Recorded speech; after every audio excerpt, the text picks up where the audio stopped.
আসসালামু আলাইকুম everyone, welcome back to my channel. তো আজকে আমি বানাবো টমেটো সস বা টমেটো কেচাপ। দেখুন কত সুন্দর হয়েছে সসটা, একদমই বাজারের মতো, দোকানের মতো হয়েছে একদম। দেখুন সসটা। তো চলুন এই রেসিপি শুরু করা যাক।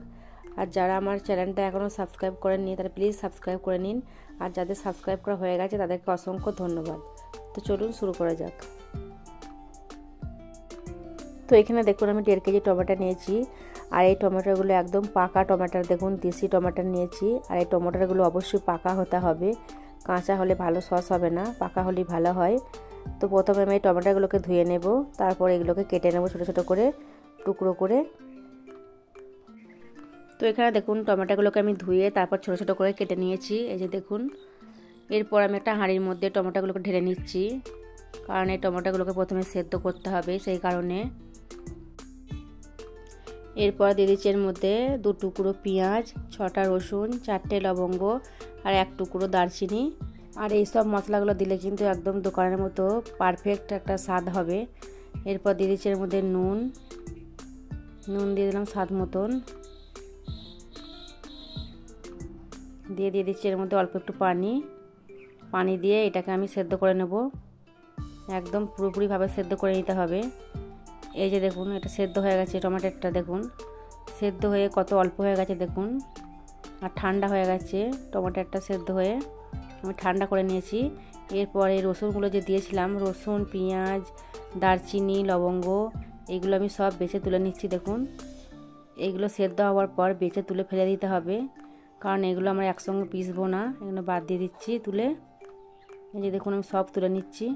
আমাদের এই সসের মধ্যে যে ফ্লেভারটা দরকার ছিল মশলার, সেটা চলে এসছে, এর স্বাদটা, মশলার স্বাদটা।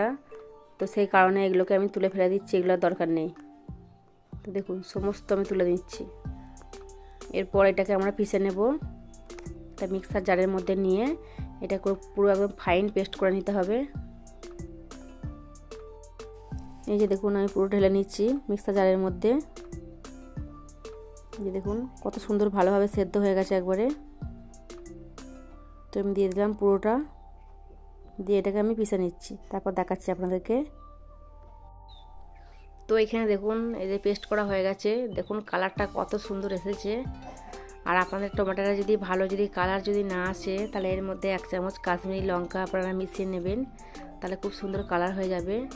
আমি এর মধ্যে কোনো লঙ্কা ব্যবহার করব না, কারণ দেখুন কত সুন্দর কালারটা এসেছে।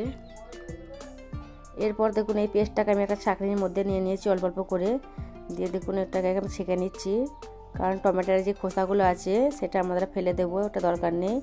ওটা যদি থাকে তাহলে কিন্তু স্মুথলি হবে না। এই যে দেখুন কতগুলো খোসা, এর মধ্যে বীজগুলো রয়ে গেছে, এগুলোকে আমি ফেলে দিচ্ছি। তো দেখুন কত সুন্দর হয়ে গেল সসটা, এই যে দেখুন। তো এটাকে আমি ফেলে দিচ্ছি। এবার এটাকে আমি গ্যাসের মধ্যে বসিয়ে নিচ্ছি, এটাকে আমাদের সস বানিয়ে নিতে হবে।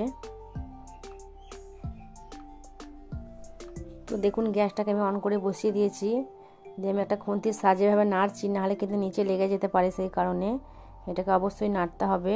তো এরপর আমি দিয়েছি এর মধ্যে হোয়াইট ভিনেগার, এখানে দিয়ে দিয়েছি 60 ml, 2/3 কাপ, পুরোটাই দিয়ে দিলাম, কারণ সসের মধ্যে যে টকটক ভাবটা হয় সেটা হবে এটা দেওয়ার কারণে।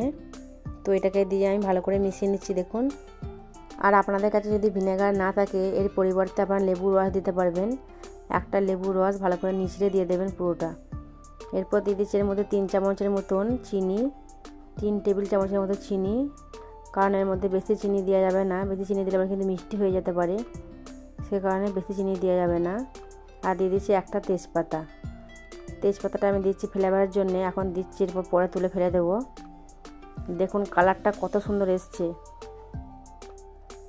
তো আপনারা যদি চান আপনারা সসটা এইভাবে এরকম পাতলা রাখতে পারেন, আমি একটু গাঢ় করে নিচ্ছি, কারণ গাঢ় পাড়া করলে পরে ভালো থাকে, ফ্রিজের খারাপ হতে হয় না, 6 মাস পর্যন্ত আপনারা রেখে খেতে পারবেন এভাবে করলে পরে। এই যে দেখুন এটা হয়ে গেছে, এটা আমি নামিয়ে নিচ্ছি। তো ঠান্ডা করে আমি দেখাচ্ছি আপনাদেরকে কেমন হয়েছে সসটা। দেখুন কত সুন্দর হয়েছে, কালারটা দেখুন কত সুন্দর।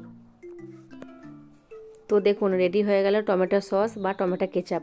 দেখুন কত সুন্দর হয়েছে, দেখে বোঝার উপায় নেই যে এটা বাড়িতে বানিয়েছি, একদম মনে হচ্ছে দোকানের মতো পারফেক্ট একদম টমেটো কেচাপ।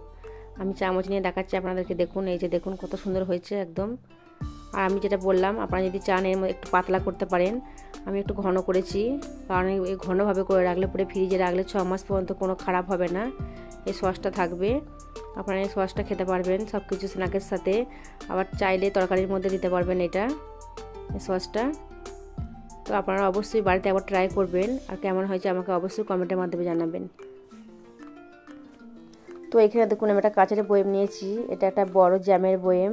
তো আমি এই কাঁচের বয়েমের মধ্যে আমি সসটা ভরে রাখছি, কারণ কাঁচের বয়েমের মধ্যে ভরে রাখলে সসটা ভালো থাকে। আর প্লাস্টিকের জারের মধ্যে যদি ভরে রাখেন আপনারা, তাহলে কিন্তু সসটা তাড়াতাড়ি খারাপ হয়ে যাবে। আপনাদের কাছে যদি সসের শিশে থাকে, সসের মধ্যে রাখলেও হবে, শিশের মধ্যে। তো অবশ্যই চেষ্টা করবেন যেন কাঁচের হয়। তো এই যে দেখুন পুরোটাই ভরে নিয়েছি, এবার ঢাকনাটা বন্ধ করে আমি রেখে দেবো। 6 মাস পর্যন্ত ভালো থাকবে, একদমই খারাপ হবে না। এই যে দেখুন, আর আপনারা অবশ্যই একবার বাড়িতে বানাবেন, আর কেমন হয়েছে আমাকে অবশ্যই কমেন্টের মাধ্যমে জানাবেন। তো আজ এই পর্যন্ত, আবারও ফিরে আসবো অন্য কোনো রেসিপি নিয়ে। আল্লাহ হাফেজ।